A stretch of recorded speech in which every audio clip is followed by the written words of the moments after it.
नमस्कार मित्रों, आप सभी का आज के इस वेबिनार में हार्दिक स्वागत है। आप सबका हमसे जुड़ने के लिए बहुत-बहुत धन्यवाद और जीएसटीएन के तरफ से मैं आप सभी का हार्दिक स्वागत करता हूँ।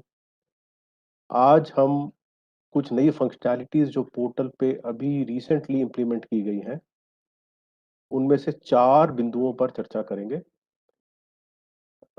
शुरू करने से पहले आपको बताना चाहूँगा कि मेरे 2 साथी इस वेबिनार में हमारे साथ जुड़े हुए हैं, श्री रफ़ी अहमद किदवई और मिस अंकिता। आपके जो भी सवाल हों आज की वेबिनार से रिलेटेड, प्लीज़ उनको चैट बॉक्स में लिखिएगा और हम पूरी कोशिश करेंगे कि आपके सवालों का हम जवाब दे पाएँ। तो आज का वेबिनार हम शुरू करते हैं। हम जिन 4 मॉड्यूल्स के बारे में बात करने वाले हैं, वो है रजिस्ट्रेशन, रिटर्न्स, लेजर्स और रिफंड। और इसमें कुछ बहुत ही इम्पोर्टेंट चेंजेस रिसेंटली हुए हैं, तो हम उनको एक-एक करके डिस्कस करेंगे। तो सबसे पहले हम रजिस्ट्रेशन में एक फंक्शनैलिटी आई है reporting of misuse of pan. ये एक काफ़ी पुरानी डिमांड थी और ये काफ़ी लोगों की तरफ से डिमांड थी कि उनका पैन जीएसटी में रजिस्ट्रेशन के लिए मिसयूज हो चुका है और अगर वो इसकी कहीं रिपोर्ट करना चाहते हैं तो कैसे करें। तो ये चीज़ अब पोर्टल पे आपको उपलब्ध करा दी गई है। अगर आपको ये पता लगता है कि आपका पैन मिसयूज किया गया है किसी और के द्वारा, तो आप उसकी रिपोर्ट कर सकते हैं। ये जो फंक्शनैलिटी है, ये ना सिर्फ रजिस्टर्ड टैक्स पेयर्स के लिए है, बट उनके लिए भी है, जो जीएसटी पे फिलहाल रजिस्टर्ड नहीं है। बट उनको अगर कहीं से पता लगता है कि उनका पैन मिसयूज़ किया गया है, तो वो भी इसका इस्तेमाल कर सकते हैं। दूसरा हम बात करेंगे रिटर्न्स में क्यूआरएमपी टैक्स पेयर्स अब जीएसटीआर 1 एसएमएस के द्वारा निल फाइलिंग भी कर पाएँगे।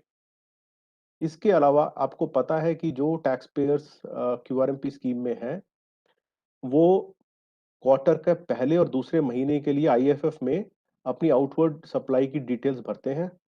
अगर वो उसको टाइम पर फाइल नहीं कर पाते हैं, तो वो अब उसको 1 महीने से दूसरे महीने में मूव कर पाएँगे, तो उसके लिए एक नई फंक्शनैलिटी पोर्टल पे आई है।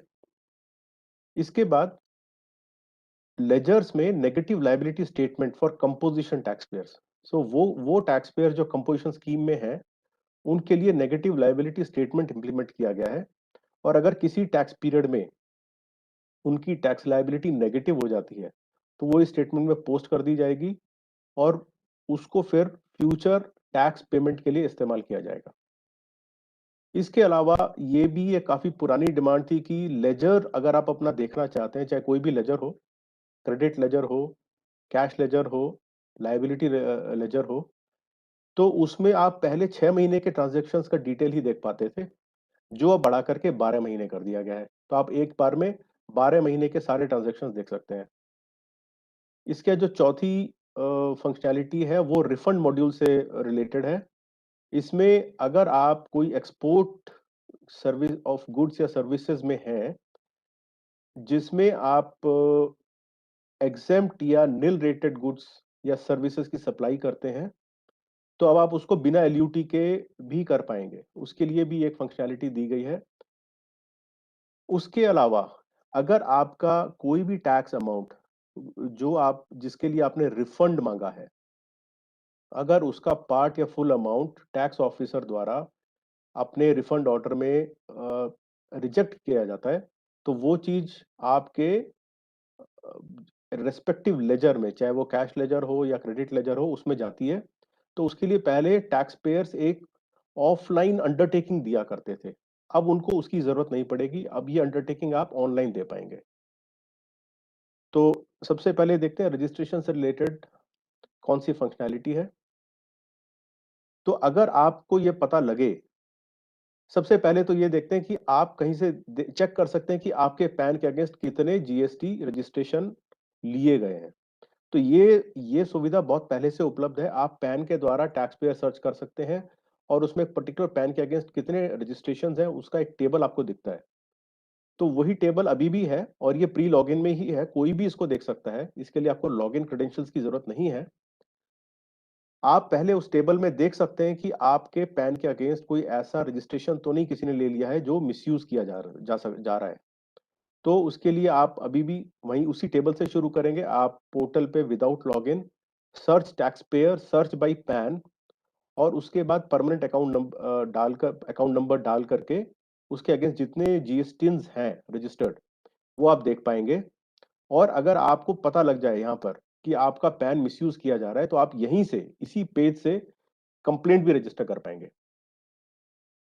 तो देखिए पोर्टल पे कैसे होगा, आप बिना लॉगिन के आपने होम पेज खोला जीएसटी पोर्टल का, आप सर्च टैक्स पेयर में गए, आप सर्च बाय पैन में गए और उसके बाद आपने सर्च टैक्स पेयर का जो पेज खोला उसमें अपना पैन नंबर डाला और कैप्चा कोड डाला और सर्च पे क्लिक किया।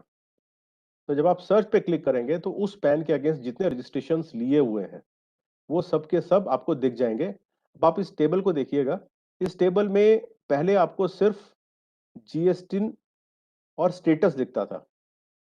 अब आपको इसमें लास्ट में एक कॉलम दिख रहा है सेलेक्ट टू रिपोर्ट, तो आप यहां से सेलेक्ट कर सकते हैं। तो देखिए अगर आपको पता लगा कि आपका पैन मिसयूज हो चुका है और इस पर्टिकुलर जीएसटिन आपने ऑब्टेन नहीं किया था, किसी ने आपका गलत तरीके से पैन इस्तेमाल करके उसके अगेंस्ट जीएसटी रजिस्ट्रेशन लिया हुआ है, तो आप यहां पर सेलेक्ट करेंगे। आप एक बार में एक से ज्यादा भी सेलेक्ट कर सकते हैं। तो अगर आपको ऐसी 5 एंट्रीज मिलती हैं तो आप 5 की 5 एंट्रीज भी सेलेक्ट कर सकते हैं और उसके बाद आप रिपोर्ट पे क्लिक करेंगे। तो जब आप रिपोर्ट बटन पे क्लिक करते हैं तो ये एक पॉपअप आपके सामने आएगा, जहां पर आपका पैन के हिसाब से जो लीगल नेम है, जो सीबीडीटी डेटाबेस में रजिस्टर्ड है, वो ऑटो पॉपुलेट हो जाता है। बाकी जो फील्ड्स हैं वो आपको भरने पड़ते हैं। तो आपका जो डेट ऑफ बर्थ है, एड्रेस है, ईमेल एड्रेस और मोबाइल नंबर आपको देना पड़ेगा यहाँ पर। और इसका ऑथेंटिकेशन का प्रोसेस भी है। तो ये आप जब डिटेल भर लेते हैं और उसके बाद आप प्रोसीड पे क्लिक करते हैं, तो देखिए यहाँ पर ये उसका क्लोज़अप है। आपने अपना legal name as per PAN, date of birth, address और ईमेल आईडी और मोबाइल नंबर भरने के बाद आपने प्रोसीड पे क्लिक किया।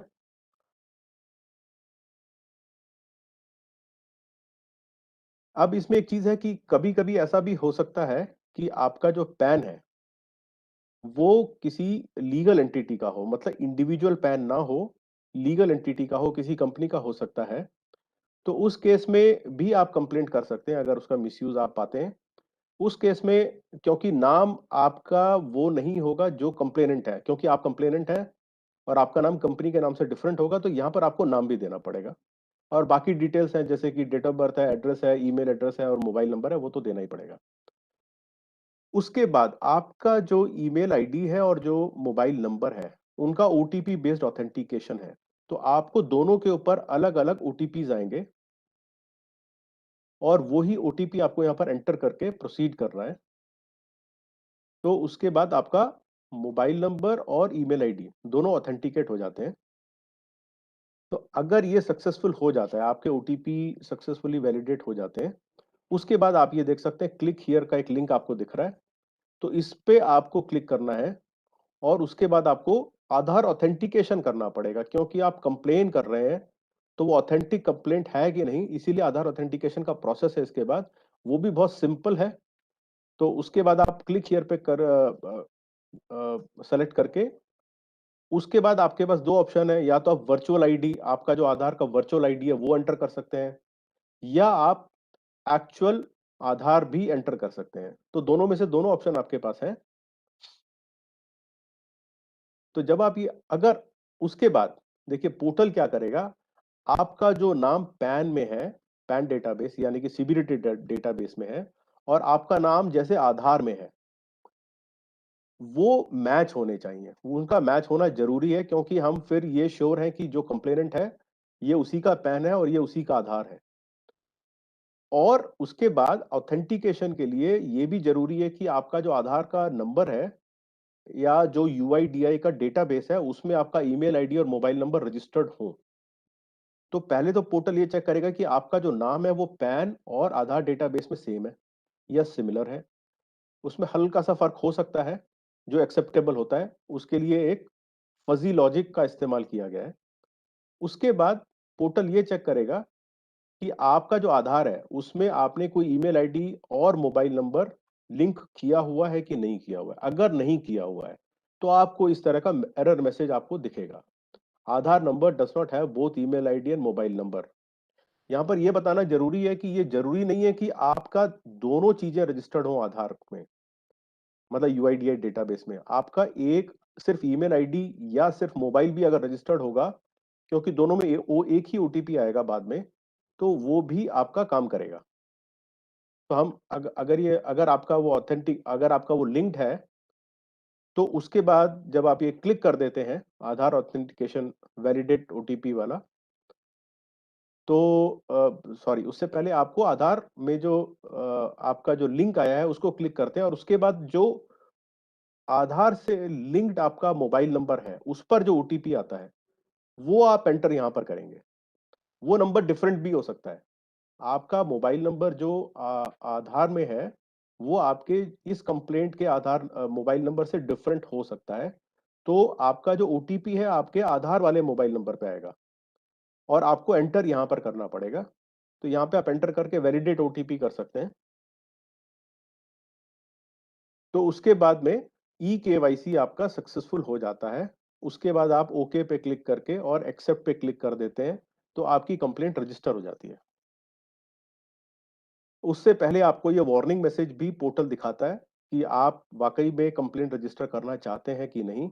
अगर आप येस पे क्लिक करेंगे, तो इसका एक एआरएन एप्लीकेशन रेफरेंस नंबर या कंप्लेंट आईडी, आप इसको दोनों में से कोई भी नाम दे सकते हैं। टेक्निकली हम इसको एप्लीकेशन रेफरेंस नंबर दे बोलते हैं। तो ये देख सकते हैं आप, ये एक एआरएन आपका जनरेट हो जाएगा और क्योंकि ये एक पर्टिकुलर जीएसटीआईएन के अगेंस्ट है, जिसका एक ज्यूरिसडिक्शन है, तो या तो ये वहाँ के ज्यूरिसडिक्शन ऑफिसर को जाएगा या उस स्टेट के विजिलेंस ऑफिसर को एक्शन के लिए चला जाएगा और वो एज़ पर लॉ जो भी उनको इंक्वायरी करनी है और जो एक्शन लेना है, वो ले लेंगे। तो इसके बाद एक और अच्छी जो सुविधा है कि आपने एक बार कंप्लेंट कर दी, तो क्या आप उसका एप्लीकेशन का स्टेटस बाद में ट्रैक कर सकते हैं कि नहीं कर सकते हैं, तो वो भी एक पॉसिबिलिटी आपको पोर्टल पे दी गई है। आप ट्रैक एप्लीकेशन स्टेटस में जाकर के और रजिस्ट्रेशन मॉड्यूल चूज़ करके और उसमें एआरएन की एंट्री करके आप उसका बाद में स्टेटस भी चेक कर सकते हैं। तो ये एक पूरा प्रोसेस हो गया कंप्लेंट करने का और उसको बाद में ट्रैक करने का। तो अब अगली फंक्शनैलिटी पे चलते हैं, जो रिटर्न से रिलेटेड है। Nil filing of Form GSTR-1 through SMS for QRMP taxpayers। तो ये एक फैसिलिटी पोर्टल पे मंथली जो फाइलर्स हैं, जिनका GSTR-1 और GSTR-3 भी मंथली तौर पे फाइल होता है, उनके लिए पहले से ही उपलब्ध थी। अब QRMP टैक्स पेयर्स के लिए भी उपलब्ध कराई गई है। जो जो प्रोसेस है वो ऑलमोस्ट सिमिलर है, एग्ज़ैक्टली सिमिलर ही है। आप जिस 14409 नंबर पे आपको एक मैसेज भेजना होता है और अगर आपका रिटर्न उस क्वार्टर का निल है, तो आप निल स्पेस रिटर्न टाइप आपका क्योंकि जीएसटीआर 1 है तो उसको शॉर्ट में हमने R1 नाम दिया है। उसके बाद स्पेस, उसके बाद आपका जीएसटीआईएन और उसके बाद रिटर्न पीरियड। अब रिटर्न पीरियड जो है आपका MMYYYY फॉर्मेट में होना चाहिए, यानी कि महीना 2 महीने के 2 डिजिट और साल के 4 डिजिट।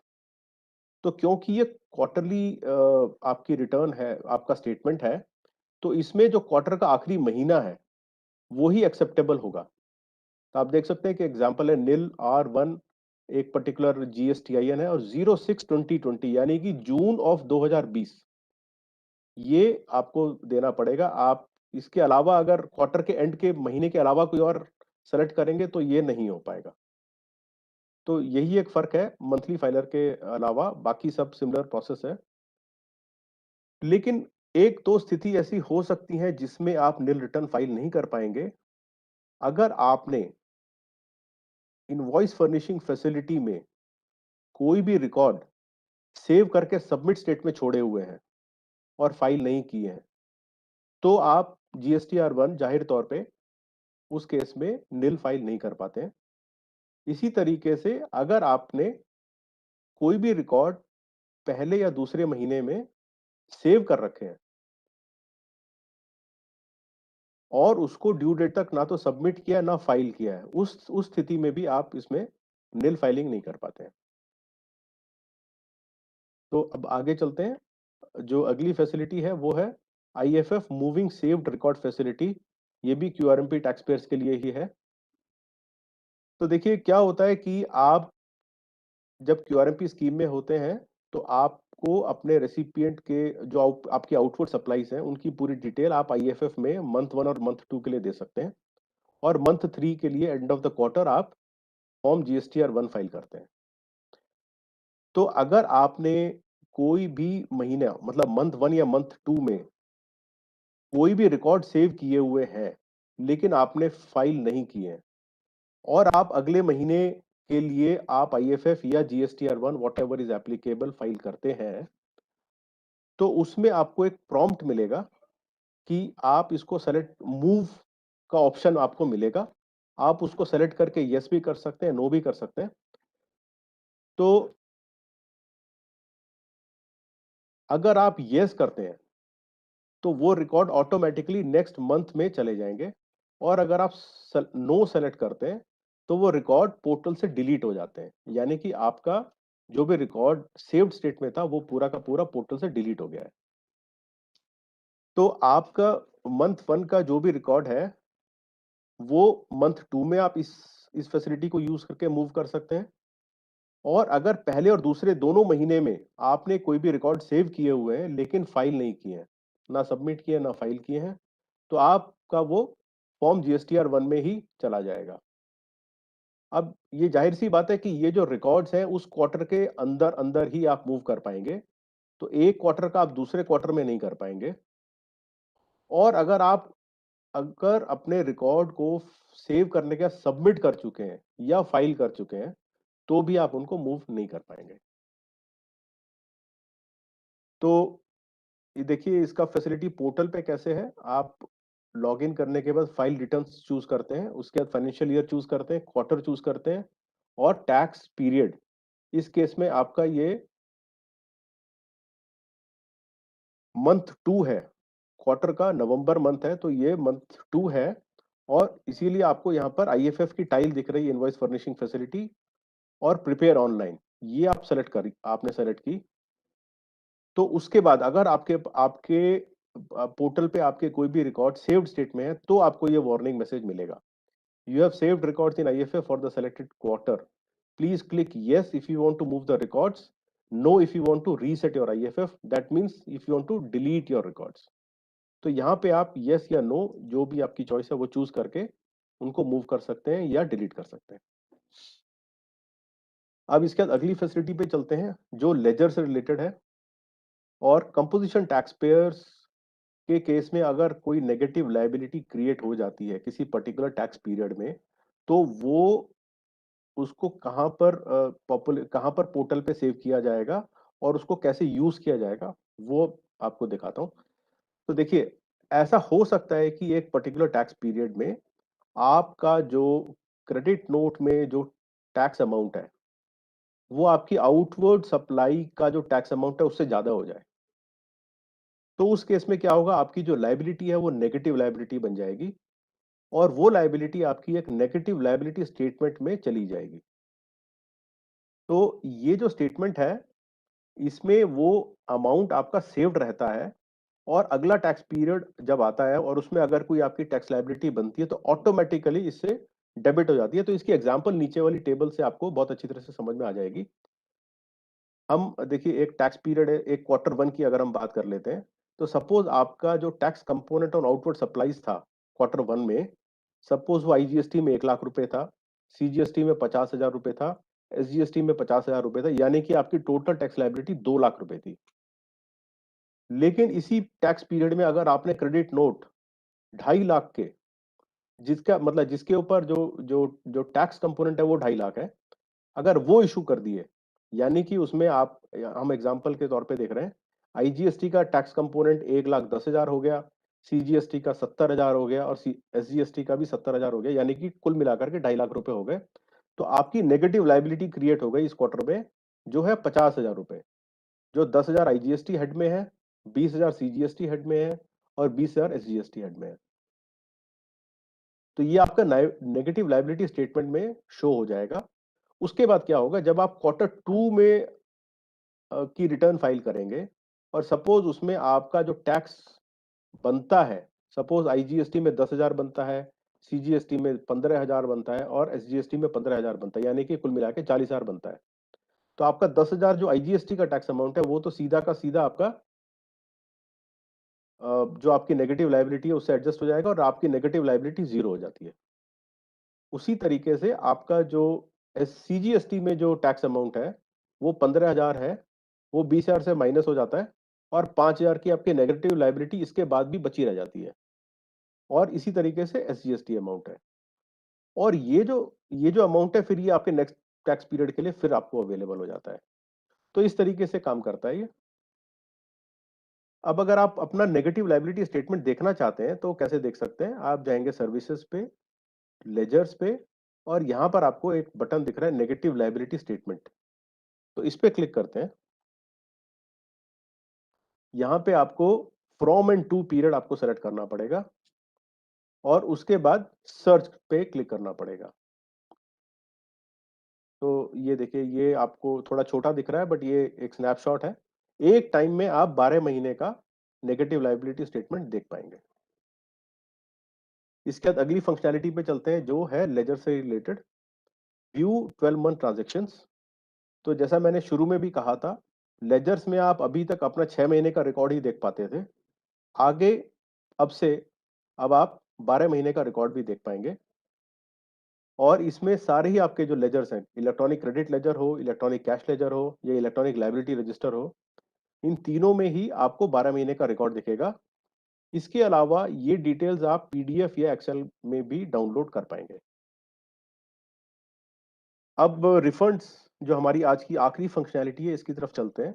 तो इसमें जो पहली फंक्शनैलिटी रिसेंटली डिप्लॉय हुई है वो है RFD01, filing without LUT for export of exempt goods. तो समझते हैं। देखिए, अगर आप एक्सपोर्ट ऑफ गुड्स या सर्विसेज कर कर रहे हैं या करना चाहते हैं तो उसमें आपके पास दो रास्ते हैं, या तो आप विद पेमेंट ऑफ टैक्स कर दें या आप विदाउट पेमेंट ऑफ टैक्स कर दें। सिमिलरली अगर आप कोई एसईजेड को सप्लाई कर रहे हैं तो वो भी आप विद और विदाउट पेमेंट ऑफ टैक्स कर सकते हैं। अगर आप विदाउट पेमेंट ऑफ टैक्स करना चाहते हैं तो आपको एक एलयूटी के लिए अप्लाई करना पड़ता है और जो आपको अलॉट होता है। अब अगर एग्जाम्पल के तौर पे कोई ऐसा टैक्स पेयर है जो export of goods and services कर रहा है, लेकिन वो जो गुड्स या सर्विसेज है वो एग्जेम्प्ट है या निल रेटेड है, तो जब भी वो रिफंड के लिए RFD01 का फॉर्म भरते थे तो उसमें एलयूटी का नंबर फिल करना मैंडेटरी होता था। लेकिन ऐसे लोगों को एलयूटी की जरूरत नहीं होनी चाहिए। इसीलिए जो फॉर्म RFD01 है उसको अब मॉडिफाई कर दिया गया है। तो अब आप जब भी RFD01 फाइल करेंगे तो आपके सामने ये ऑप्शन आएगा, I have a valid LUT number या I don't have a valid LUT number since I am making only exempt oblique nil rated supplies. तो इनमें से जो भी उनके केस में एप्लीकेबल है वो चूज कर सकते हैं। और अगर आप इस कैटेगरी में फॉल करते हैं जो आप एग्जेम्प्ट या निल रेटेड सप्लाईज कर रहे हैं तो आप सेकंड ऑप्शन चूज करेंगे और आपको पोर्टल पे एलयूटी का नंबर देने की जरूरत नहीं पड़ेगी। तो देखिए, ये आप RFD11 का फॉर्मेट होता है एलयूटी का। तो इसमें select the respective LUT reference number GST RFD11 in regard to the supplies for which you are claiming refund. यहाँ पे जब आप आते हैं रिफंड का फॉर्म भरते हुए और सेलेक्ट करते हैं तो यहाँ पर आपको ये दो ऑप्शन मिलते हैं, I have a valid LUT number या I don't have a valid LUT number since I am making only exempt oblique nil rated supplies. तो ये आप सेकंड ऑप्शन चूज करके और आप अपना रिफंड का क्लेम फाइल कर सकते हैं। अब हम आखिरी फंक्शनैलिटी पे आते हैं, submitting undertaking for recredit of inadmissible refund amount in PMT03। तो ब्रीफली आपको बता देता हूं, जब आप रिफंड के लिए अप्लाई करते हैं तो आप जो भी अमाउंट रिफंड में क्लेम करते हैं उसका पार्ट या full amount tax officer reject कर सकता है। तो जब रिफंड ऑर्डर RFD06 फॉर्म में इशू किया जाएगा टैक्स ऑफिसर के द्वारा, तो हो सकता है कि आपका पार्ट अमाउंट या फुल अमाउंट उसमें रिजेक्ट कर दिया गया हो। तो ऐसे केस में क्या होता है, जहाँ से आप अगर अगर वो जो अमाउंट है आपके किसी लेजर से डेबिट हुआ था at the time of filing of refund application, जो इंस्टेंट होता है और इमीडिएट होता है, वो चीज़ आपकी रिक्रेडिट होकर के उसी लेजर में जानी चाहिए। तो अब तक भी आप इस तरह की अंडरटेकिंग देते थे, बट आपको ये फिज़िकली देनी पड़ती थी। अब आपको फिज़िकली देने की ज़रूरत नहीं पड़ेगी, अब आप इसको ऑनलाइन दे पाएँगे। तो आप ऑनलाइन कहाँ पे देंगे, कहाँ पर आपको दिखेगी, वो मैं आपको बता देता हूँ। तो आप लॉगिन करने का सर्विसेज़ में जाते हैं, यूज़र सर्विसेज़ में जाते हैं और माई एप्लीकेशंस चूज़ करते हैं और उसमें जो टाइप ऑफ एप्लीकेशन है, वो आप चूज़ करते हैं रिफंड्स। तो देखिए, ये आपने माई एप्लीकेशंस में रिफंड्स की ऑप्शन चूज़ की। उसके बाद आप फ्रॉम एंड टू पीरियड आपको एंटर करना पड़ेगा, एप्लीकेशन टाइप के आगे। तो उस पीरियड के दौरान जितने भी एआरएन्स हैं, वो खुल जाते हैं और ये एआरएन आप देख सकते हैं हाइपरलिंक्ड है। तो इस पे आप क्लिक करते हैं,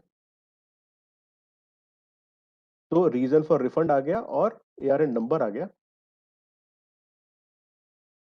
और इस पे जब आप ऑर्डर पे क्लिक करेंगे, देखिए आप यहाँ पे रेड में हाइलाइटेड है ऑर्डर, लेफ्ट साइड में, लेफ्ट विंडो पेन में है। तो जब आप इस पे क्लिक करते हैं तो आपको राइट साइड में submit undertaking for PMT 03 for inadmissible amount, ये ऑप्शन आपको दिख जाएगा। तो ये यहाँ पे जाकर के इस पे आप क्लिक करके जब आप अंडरटेकिंग ऑनलाइन देंगे, तो टैक्स ऑफिसर इमीडिएटली आपका जो रिजेक्टेड पोर्शन है रिफंड का, उसको इमीडिएटली पीएमटी 3 के द्वारा रिक्रेडिट कर पाएगा। तो आशा है ये आपके लिए जानकारीपूर्ण रहा होगा और ये भी आशा है कि हम आपके सारे सवालों का जवाब दे पाए होंगे। तो मैं आप सभी का एक बार फिर से बहुत-बहुत धन्यवाद करता हूँ हमसे जुड़ने के लिए। आपको ख़त्म करने से पहले ये भी बताना चाहूँगा कि आप हमसे फ़ेसबुक के द्वारा जुड़ सकते हैं, यूट्यूब पे हमारे बहुत सारे वीडियोज़, बहुत सारे वेबिनार्स के रिकॉर्डिंग्स अवेलेबल हैं। जो आज की वेबिनार है, इसकी भी रिकॉर्डिंग उस पे अवेलेबल होगी, आप इसको बाद में भी देख सकते हैं। आप हमसे ट्विटर के द्वारा भी जुड़ सकते हैं। और ख़त्म करने से पहले मैं धन्यवाद देना चाहूँगा हमारे सभी साथियों का, सीईओ जीएसटीएन का, सर्विसेज़ टीम का, जिनकी इंस्पिरेशन से हम ये वेबिनार आप तक लाए। धन्यवाद। जय हिंद।